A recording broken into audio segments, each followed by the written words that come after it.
ഒരു ഉപകാരവുമില്ലാത്ത നവകേരള ബസ്സും കാലിയായ ഖജനാവും മാത്രമേ സർക്കാരിൽ ഇപ്പോൾ ബാക്കിയുള്ളൂ. എല്ലാത്തിനും പിണറായി എന്ന നാഥനുമുണ്ട്. നാഥന്റെ സിംഹാസനം വരെ പണയത്തിലാണ്. നാഥന്റെ അനുയായികൾ മുണ്ടുമുറുക്കിയെടുത്താണ് മുദ്രാവാക്യങ്ങൾ വിളിക്കുന്നത്. ഇനി തമിഴിലും കന്നഡയിലും വിളിക്കേണ്ടി വരും. ഇതാണ് അവസ്ഥയെങ്കിൽ കേരളത്തെ തമിഴ്നാടിനോടും കർണാടകയോടും പകുതി പകുതി ലയിപ്പിക്കേണ്ടി വരും. അല്ലെങ്കിൽ മലയാളികൾ പട്ടിണി കൊണ്ട് നട്ടം തിരിയും. തമിഴ്നാട്ടുകാർ അരിയാഹാരം കഴിക്കുമ്പോൾ മലയാളി കപ്പപ്പുഴുക്കും തേടി നടക്കേണ്ടി വരും. വേണ്ടിവന്നാൽ ഈ രണ്ടാമത്തെ പോക്കിൽ പിണറായി അതും ചെയ്യും. അത്ര പരമദയനീയമാണ് ഇവിടുത്തെ സാമ്പത്തിക അവസ്ഥ. കേരളത്തെ കടക്കെണിയിൽ മുക്കിക്കൊല്ലാൻ ഒരുങ്ങുകയാണ് സർക്കാർ. ശമ്പളം കൊടുക്കാനും പെൻഷൻ കൊടുക്കാനും പലിശ നൽകാനും ക്ഷേമ വികസന പ്രവർത്തനങ്ങൾ നടത്താനും പണമില്ലാതെ എന്തു ചെയ്യണമെന്നറിയാത്ത അവസ്ഥയിലാണ്. ചുരുക്കത്തിൽ പറഞ്ഞാൽ കേരള സർക്കാർ കഠിന ദരിദ്രത്തിലാണ്. ഈ ദാരിദ്ര്യത്തിൽ നിന്നും എന്ന് കരകയറുമെന്ന് സർക്കാരിന് പോലും ധാരണയില്ല. പക്ഷെ ലോകം ചുറ്റിക്കറങ്ങാൻ മാത്രം പണമുണ്ട്, സമയവുമുണ്ട്. വരുന്ന മെയ് 31-ന് 16,000-ലധികം ഉദ്യോഗസ്ഥരാണ് വിരമിക്കുന്നത്.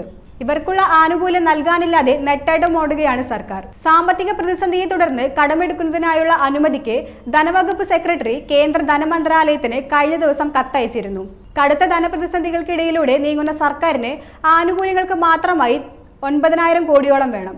ഈ സാമ്പത്തിക വർഷം 37,512 കോടി കടമെടുക്കാനാണ് കേരളത്തിന് അർഹതയുള്ളത്. എന്നാൽ 3,000 കോടി കടമെടുത്താണ് തെരഞ്ഞെടുപ്പിന് മുന്നേ പെൻഷനും കുടിശ്ശികയും നൽകിയത്.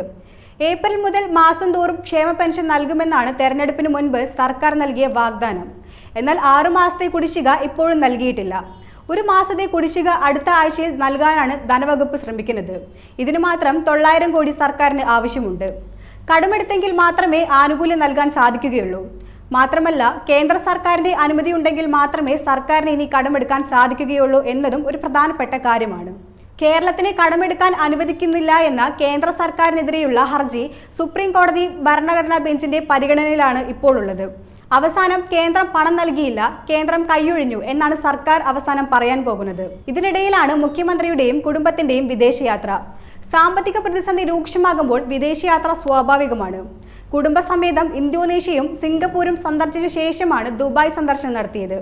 മുഖ്യമന്ത്രി വിദേശത്തേക്ക് പോയപ്പോൾ പകരം ചുമതല ആർക്കും നൽകിയിരുന്നില്ല. ഇക്കാര്യത്തിൽ കടുത്ത വിമർശനങ്ങളും ഉയർന്നു വന്നിരുന്നു. മന്ത്രിമാരും അവരുടെ പേഴ്സണൽ സ്റ്റാഫുകൾക്കും പണം നൽകുന്നതിന് ഒരുവിധ പ്രതിസന്ധികളും നിലവിലില്ല. പൊതുജനങ്ങളുടെ കാര്യത്തിൽ അവർക്കുള്ള ആനുകൂല്യങ്ങൾ നൽകുമ്പോഴാണ് സാമ്പത്തിക പ്രതിസന്ധി ഉടലെടുക്കുന്നത്. മന്ത്രിമാരുടെയും MLA-മാരുടെയും പൊതുചെലവുകൾ കുറച്ചാൽ തീരുന്ന പ്രശ്നമേ ഇപ്പോഴുള്ളൂ. സാമ്പത്തികമില്ല, കുടിശ്ശിക കൊടുത്തു തീർക്കാനുണ്ട്, ആനുകൂല്യങ്ങൾ നൽകാനുണ്ട് എന്നെല്ലാം അറിയാമായിരുന്നിട്ടും നവകേരള സദസ് എന്ന പേരിൽ ഒരു കാര്യവുമില്ലാത്ത ഒരു പരിപാടിയും നടത്തി. കേരളീയം നടത്തിയതിന്റെ കടം ഇതുവരെ വീട്ടിയിട്ടുമില്ല. അപ്പോൾ പിന്നെ ഇവയൊക്കെ എന്ന് കൊടുത്തു തീർക്കും? ചെലവ് ചുരുക്കാൻ എന്ന പേരിൽ ഒരു ബസ്സും കൊണ്ടുവന്നു. ഇതിൽ നിന്നെല്ലാം സർക്കാരിന് എന്ത് ലഭിച്ചു? ഒന്നും ലഭിച്ചില്ല എന്നതാണ് സത്യം.